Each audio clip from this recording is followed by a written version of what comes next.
કે ઘર્ષણ શું કરે છે તો સ્થિર વસ્તુઓ એને ગતિમાં લાવી શકે, ગતિમાન વસ્તુને સ્થિર કરી શકે, બરાબર.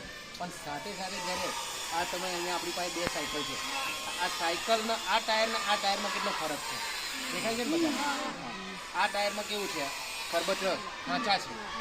એ ખાંચા શું કરે, જ્યારે 2 સપાટી આ છે રોડ ઉપર કોઈ પણ સપાટી પર આ ચાલે સાયકલ, તો આ ખાંચા અને સપાટીના ખાંચા બરાબર એકબીજા સાથે જકડાઈ શકે, જેના કારણે આપણે બ્રેક મારીએ કે કંઈ પણ કામ કરીએ સાયકલ સાથે તો બીજા કોઈ પણ પ્રકારના વાહન પર બરાબર છે તો આપણે પડી જવાનું રહેતું નથી. પણ જેમ જેમ આનો ઉપયોગ આપણે વધારે કરતા જઈએ ને તો ટાયર બદલતા રહેવા પડે. કારણ કે આ સાયકલના જો તો આનું ટાયર કેવું થઈ ગયું છે, ઘસાઈ ગયું છે. તો નજીકથી જો છે ને કેમ ઘસાઈ ગયું છે, તે જેટલી વખત એ ગોળ ગોળ ફરશે એ સપાટીઓથી જેટલું ઘર્ષણ થશે આ શું થતું જાય છે, લીસું થતું જાય.